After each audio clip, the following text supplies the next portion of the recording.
Well, a career-high 38 points from Drew Timme prevented Gonzaga from suffering potentially the worst conference loss in school history, but it's clear a lot needs to change for this team to get back on top.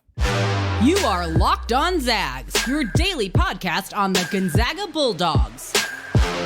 Part of the Locked On Podcast Network. Your team every day.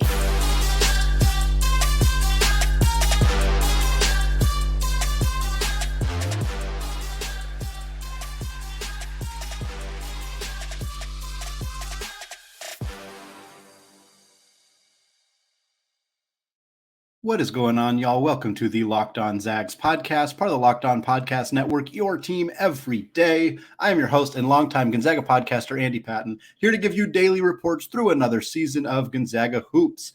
Today's episode of Locked On Zags is brought to you by LinkedIn Jobs. LinkedIn Jobs helps you find the qualified candidates that you want to talk to faster. Post your job for free at linkedin.com/lockedoncollege. That's linkedin.com/lockedoncollege to post your job for free. Terms and conditions apply. All right, folks, happy Monday. Happy Mailbag Monday. The Zags escaped with a victory on the road against Pacific. It was a treacherous game, tied at halftime. What we have come to see from the Zags, unfortunately, in a lot of ways this season is challenges on the road in the WCC, even against teams like Pacific that are outside the top 200 in Ken Pom, not a particularly good team, not a team that should really challenge Gonzaga the way that they did.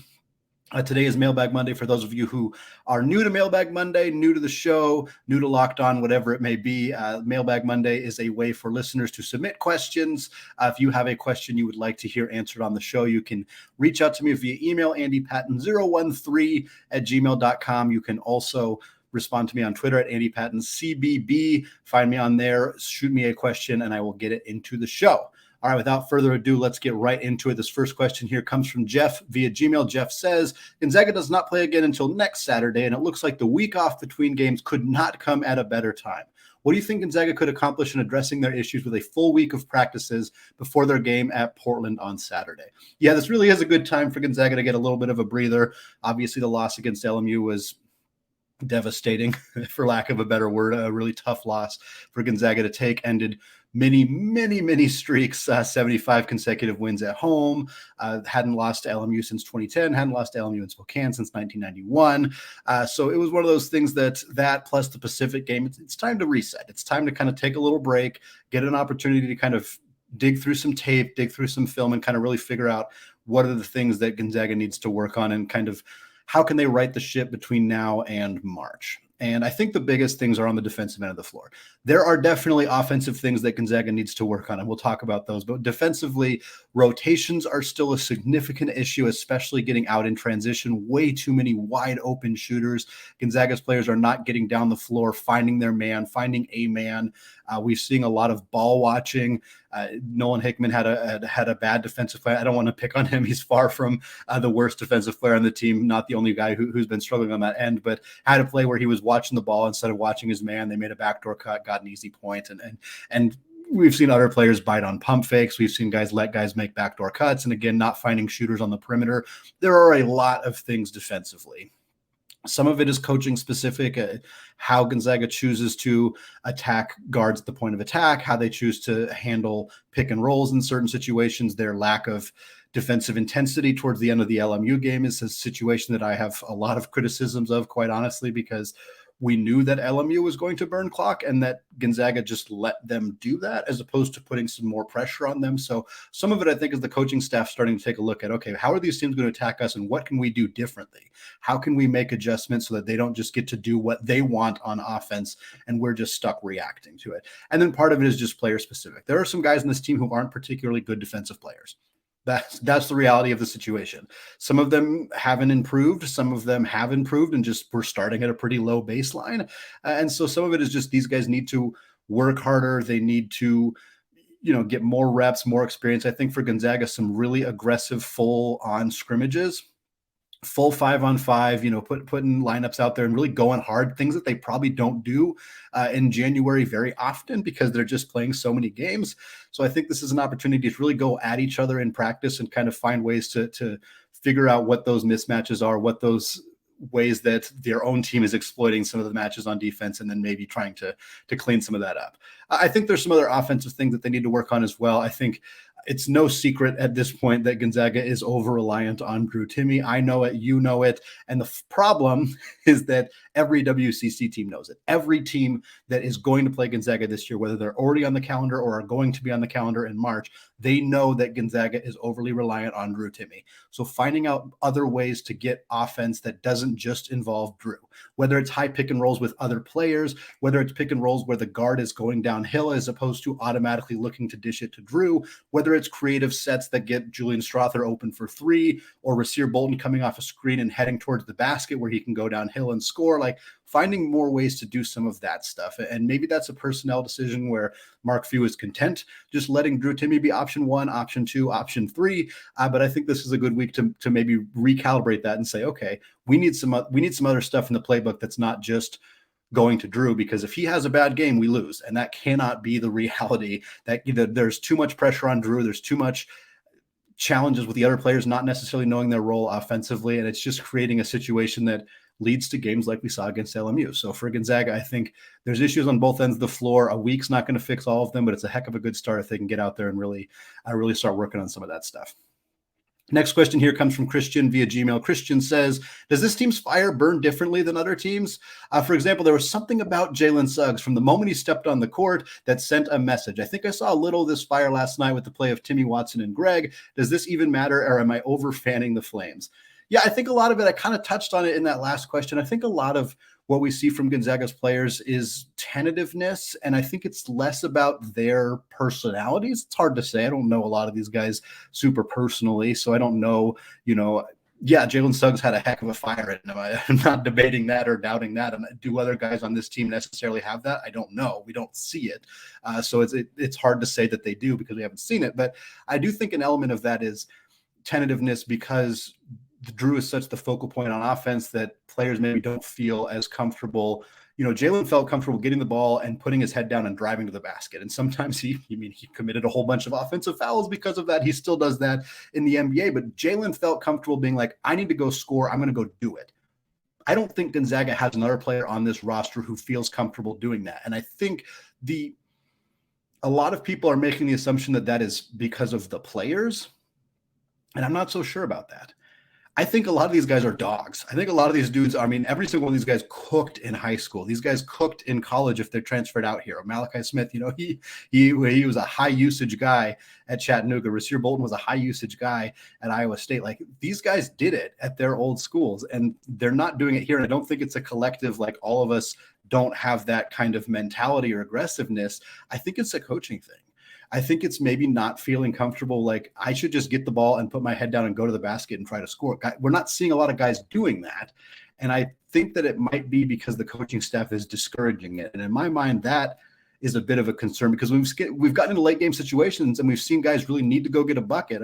Look what Nolan Hickman did towards the end of that game against Santa Clara. He went out and got a bucket. He went out and got multiple buckets when Gonzaga needed him to. When Hunter Salas was the guy who was open for three in a clutch situation when they needed to hit a three, he pulled up from three and he knocked it down. Like, these guys can do that. They're capable of doing that. I think they have it in them. I think the fact that we've seen them battle back from being behind in so many games this season is a clear indication that they are dogs and that they do have that mentality and that killer instinct. We don't see it as obviously on the court, in part because I think that the offense is a little bit stifled, a little bit stymied by the fact that every single offensive possession is basically an entry pass into Drew and then not a lot of movement after that. Final question here. The first segment comes again from Christian. Christian says, the growth, development, and overall game of Anton Watson has been phenomenal to watch. In the Pacific game, he tied a career high in rebounds. Is this one of the keys moving forward for the Zags' success? Oh, yeah, absolutely. Anton Watson is mission critical for the Zags. He has been a key to their success from the get-go. The way he played in the Michigan State game was part of the reason they won that game. If he didn't play like that, they'd probably lose on opening night. He has been an instrumental part of their success all season long. And it's not just because of his phenomenal defensive instincts, although they are great. His defense at the end of the BYU game is the reason they won that game. Hats off to Julian Strother for what he did, but they don't win that game without Anton playing elite high-level defense at the end of the game. We've seen him have he was phenomenal against Oscar Tshiebwe against Kentucky. He was phenomenal in the Alabama game. He's had some fantastic performances, not just defensively, but his comfort offensively, his ability to be more of a playmaker, not just a guy who gets the ball and immediately gets rid of it. He can make entry passes. He can put the ball on the deck. He can do more things creatively with the basketball, and that has made Gonzaga significantly better. And for them to reach their ceiling, for them to have a nice run in the NCAA tournament, put some of this ugliness that we've seen early in January behind them, Anton Watson is going to be critical in order to do that. We got more listener-submitted questions coming your way, including more discussion about Gonzaga's upcoming battles with St. Mary's. But before we get there, I want to tell you all about today's sponsor, LinkedIn. As a small business owner or hiring manager, you know that success in 2023 all depends on the team members you surround yourself with. That's why you have to check out LinkedIn Jobs. With LinkedIn Jobs, you can hire qualified candidates more efficiently by matching opening roles with people who have the skills, values, and experiences to help you achieve your goals. LinkedIn Jobs helps you quickly attract qualified candidates to your open jobs with targeting tools. They go beyond the resume data by using insights from your job post, company, and their 875 million member profiles to put your post in front of the most qualified candidates. Identify the most qualified candidates on LinkedIn Jobs and connect them fast and for free. LinkedIn Jobs makes it easy to screen and rate applicants based on your job qualifications, all on one platform. It's why small businesses rate LinkedIn Jobs #1 in delivering quality hires versus leading competitors. LinkedIn Jobs helps you find the qualified candidates that you want to talk to faster. Post your job for free at linkedin.com/lockedoncollege. That's linkedin.com/lockedoncollege to post your job for free. Terms and conditions apply.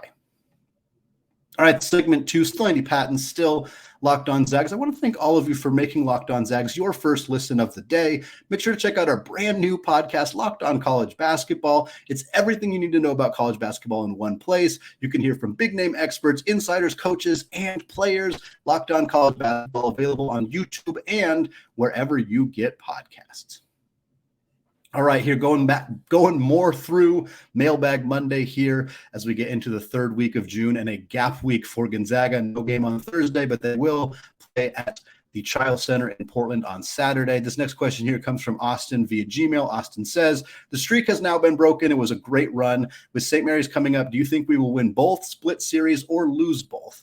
I'm not the only person who had a similar sentiment or question there, Austin. John via Gmail also asked, would you have to admit that St. Mary's is a better basketball team than we are right now?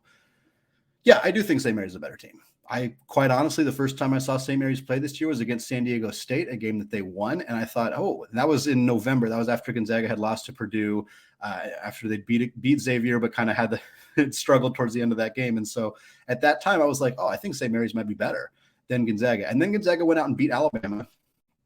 And Mary's lost to Colorado State, and that was like a pretty questionable loss. And it was like, okay, maybe they're closer. Maybe Gonzaga is still the better team here.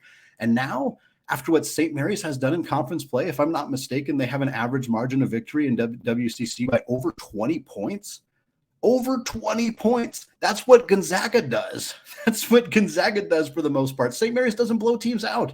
They don't blow anybody out usually. Typically, they are a team that wins a lot of games, and they beat a lot of teams that maybe people don't think they have any business beating, but they don't beat them badly. They don't beat them badly. And here they are. This is why they're so high on KenPom. This is why they're so high on Torvik, or even in the net rankings, although net doesn't factor this in as much, but KenPom factors in margin of victory. So for St. Mary's to be a top 10 team in KenPom, it's because they're beating teams badly. Gonzaga's not only not doing that, they're not even beating teams. They lost to LMU. Yeah, they beat Pacific by 9, but they didn't beat Santa Clara by 6. San Francisco and BYU were final possession games. So, yeah, I think St. Mary's is a better team. I think that they have one of the best offenses they've had in a really long time. They continue to have an elite defense. I mean, an elite defense. Aiden Mahaney, the freshman guard for them, is fantastic. He's really, really good. Last year was the Chet Holmgren WCC Freshman of the Year award. This year it's the Aiden Mahaney Freshman of the Year award. I think he's won it every single week for the WCC. He is a fantastic player.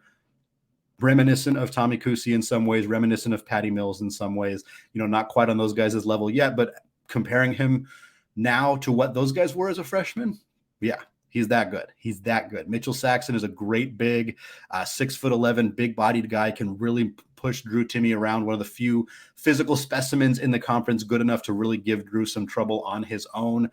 St. Mary's is going to have long, drag them out, stretch them out, 29.5-second possessions. And unless Gonzaga does something dramatically different than what they did against LMU, they may just sit back and let St. Mary's run their slow, plodding, methodical offense. And if they do that, if they are not super aggressive in trying to prevent St. Mary's from running their offense, I think it could get ugly. Quite honestly, I do. I don't think Gonzaga is going to lose both games because I think that there's just too much pride on the line. It's a rivalry game. It's always, even in St. Mary's' worst years and Gonzaga's best years, they usually give them a heck of a run. I think there's just too much kind of history between these two teams for Gonzaga to lose both, but I do think that St. Mary's right now is a better basketball team. Next question here comes from Christian via Gmail. Christian says, when the three-point game is not effective, what are some viable strategies the Zags employ that they might or could use more often? I'm not sure why exactly, but settling in the half-court defense is unsettling to me as a fan. I feel like some pressure to help stimulate breakouts and etc. Yeah, I don't really think Gonzaga's offense is really all that reliant on the three. In fact, I almost think that they're too reliant on going down into the post and not very reliant on the outside shot. I do think that Gonzaga could do some more creative things. And to your point in the second half here of like trying to use defense to get more offense, get more transition offense, be out and pressure more. Absolutely. I was kind of just talking about that in the previous question, but one of the flaws for Gonzaga this year, I think, is we've seen this before. This is not new to this year necessarily, but kind of letting the opposing team dictate the flow offensively, as opposed to trying to get them out of their rhythm. Gonzaga tends to let teams settle into their rhythm, and that doesn't work very well. That's why St. Mary's has had their number in a lot of ways, because that's what they rely on, is being able to set the pace and set the tempo. For Gonzaga, I would love to see them put more pressure on teams, get in that half-court trap, to even do full-court traps. If you do a full-court trap and they beat you a couple times and you have to back out of it, fine. I would rather see Gonzaga, even if the other team scores 8 quick points, if they go on an 8-0 run because Gonzaga tried a full court trap and then the Gonzaga backs off, I'm sure some people will say, oh, why did they do that? Blah, blah, blah. I would way rather see that. I would way rather see that than just sitting back and kind of letting the other team dictate the pace. That's something we've seen from Gonzaga a lot. With regards to actual offensive stuff, yeah, I think half-court offense, Gonzaga is not looking for three-point shots. That's not really their MO. When the shots aren't falling, it obviously is a problem because it allows defenders to crash harder on Drew Timme and kind of force the other teams to shoot. And I do think there could be some more pick-and-roll actions that, like I mentioned before, kind of trying to get Rasir Bolton going downhill, for example, or Malachi Smith coming off a screen, rolling towards the basket, hitting him that way as opposed to automatically stepping out for three. I do think there are some things Gonzaga can do, but I don't think that they're overly reliant on the three right now. However, I do think that more pressure defensively, which could lead to more transition buckets, is absolutely a good thing. Well, we got more listener-submitted questions coming up in the third and final segment, including talk about Gonzaga fans and Zags in the NBA coming up right after this. All right, segment 3, still Andy Patton, still locked on Zags, still here going through Mailbag Monday after what was a pretty rough week for the Gonzaga Bulldogs, a loss to LMU and a narrow-ish win over Pacific. They did end up winning by 9, but it was tied at halftime against far and away the worst team in the WCC. Of course, this next question here comes from Jeff via Gmail. Jeff says, who would you rather be this week? The coaches at Gonzaga, whose team just suffered a non-quad 1 loss at home to an LMU team, or the coaches at number 3 Kansas, whose team just played a quad 1 opponent and suffered a massive blowout loss at home? Well, I'll tell you what, I would prefer either of these to being Kelvin Sampson, the head coach of the Houston Cougars, who unfortunately just saw their season. I mean, it doesn't completely curtail their season, but the number 1 ranked Houston team just fell to Temple in the AAC. That's a tough loss for them. In terms of Gonzaga and Kansas, Kansas is a better team. And quite honestly, last year, they got boat raced by Kentucky. I think they lost by 25 or maybe even 27 points to Kentucky last year during the regular season. And guess what Kansas did after responding to that loss? They won the dang national championship.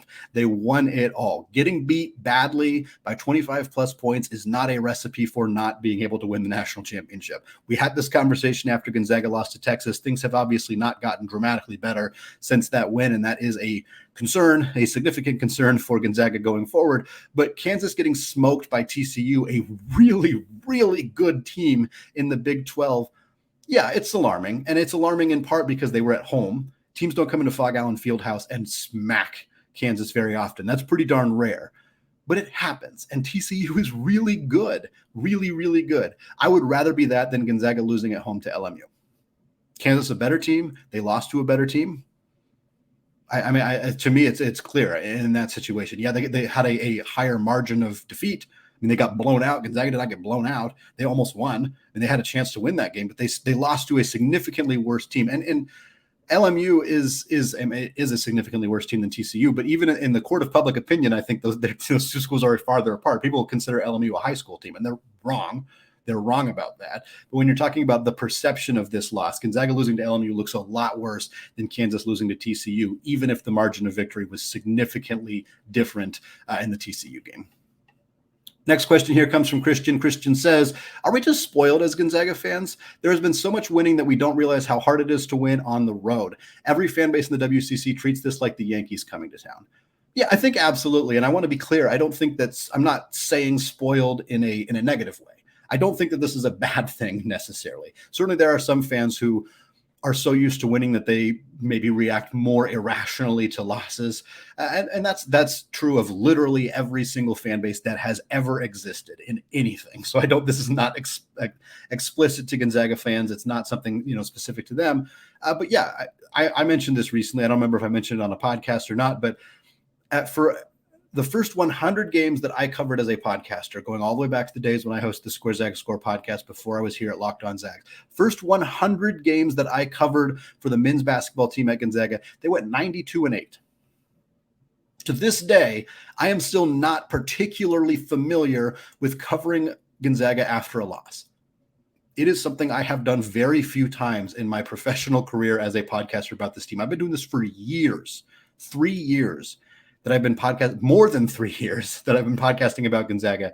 And I have covered it. That number's higher now. I think that was earlier in the year. So it's maybe 11, maybe 12, depending on when it was, but that's it. The Zags don't lose a whole lot. It doesn't happen very often. And particularly the last few years, it's very, very rare. I don't think that's spoiled. I think that has a negative connotation in a way that I don't necessarily want it to. So I want to be careful about using that terminology, but yeah, Gonzaga has been really, really good the last few years. They have gone and beat everybody they played, basically. I mean, 2 years ago, they literally beat everybody they played until they played in that Baylor game. And so I do think that there has been heightened expectations, which is understandable. And then it feels worse when they lose. Now, losing to LMU hasn't happened since 2010. So being frustrated about losing to a team that hasn't beat you in 13 years and hasn't beat you at home since every player on Gonzaga, none of them were born. None of them were even close to being born. None of them were even close to being born. So yeah, it's understandable to be frustrated about that loss. It's understandable to feel like we might lose to Pacific. That's bad. Like that is not good for Gonzaga. So I think that it's understandable to feel extra levels of frustration after this past week. But I also think that there is an element of like, Gonzaga fans haven't had to reckon with losing all that often. I mean, 8 losses. There are college football teams that lost 8 games in a year. Football, they play a third as many games, and there's teams that have lost that many games. That it's just different. It's just different. Gonzaga is a different animal. It's a different breed, and yeah, getting comfortable with winning and then feeling frustrated when a team that was expected to win, a team that was ranked number 2 to start the year, is not winning at the clip you'd like them to win, and even when they are winning, they're not winning as comfortably as we're used to. It's understandable to feel that frustration, and I think that saying that that makes fans spoiled can sound negative, but that's kind of part of it, right? We react more strongly to losses because we're not used to them, because we're spoiled by Gonzaga winning a whole bunch of games. I think that's just a fact, and I think that's a reasonable way to kind of look at it and accept it, and hopefully Gonzaga will right the ship this season and going forward, so that we don't really have to keep reckoning with this, because it's not all that fun. It's not all that fun to have to deal with. All right, final question of the show here comes from Jim via Facebook. Jim says, how many Zags have won an NBA title, and who will be the next player to win one? Well, there are 3 Zags who are listed as NBA champions. That is, of course, Adam Morrison, who won a pair of rings very famously with the Los Angeles Lakers, despite not playing a particularly strong role is one way to put it. Playing at all is another way to put it. Rony Turioff has a ring as well, and Austin Day. Gonzaga has earned their rings, not necessarily by being big-time contributors on said rosters, but of course, I think that more than makes up for the fact that John Stockton is one of the greatest NBA players of all time, and he very famously did not win a ring. So I think it's fine. I think it evens itself out a little bit. Gonzaga's got themselves a few rings that maybe they're not undeserved. They are absolutely deserved, but we're not players who are significant contributors. But, Domantas Sabonis has been on really bad teams throughout his career. Kelly Olynyk has only been on a few good teams in his career. John Stockton very famously was on a lot of good teams, but did not win a ring. So I think it kind of evens out. In terms of who's next, it's really hard to tell. I'm not sure that it's anybody who's currently on the roster that they're on, if that makes sense. Brandon Clark is probably on the best team in the Memphis Grizzlies. He's not necessarily going to be in Memphis a whole lot longer. I'm not sure what Memphis is going to do. They have a lot of bigs. They keep drafting bigs. I don't know how concrete his spot is on that roster. If they win it this year, then heck yeah, it's going to be him. But if they don't, I think he might be out the door. One thing I'm absolutely keeping a very close eye on is I think the Washington Wizards are intending to trade Rui Hachimura in the next couple of weeks, but where he goes. If Rui gets traded to a contender, that might end up opening a situation where Rui ends up being the next NBA Zags to win a championship. And he wouldn't be a guy who just sat on the bench. He's going to play wherever he ends up. Also, keep an eye on Kelly Olynyk, who I think might end up getting traded. Him being hurt right now has really kind of curtailed his trade value in a significant way. But he's a player who I think could end up on the block if Utah ends up deciding to move on and acquire some more younger or future assets. But outside of that, I'm not sure I see anything. Andrew Nembhard, Jalen Suggs in Indiana and Orlando. I think those two teams are doing a good job of rebuilding, but I don't think they're there yet. And I'm not sure if they'll be there in the time that those guys' rookie contracts up. So we'll kind of see how that shakes out. Obviously, Chet Holmgren in Oklahoma City is an interesting one to keep an eye on. I think OKC has done a very good job with their rebuild if Chet ends up being the player we believe that he's capable of being, alongside Shai Gilgeous-Alexander, alongside Josh Giddey, alongside Jalen Williams, who's been fantastic. Shout out Santa Clara right there. I could see a reality where they end up starting to compete for a championship. So there's a lot of potential options here. Of course, there's more movement to be had. There's more, maybe Zach Collins ends up somewhere outside of San Antonio.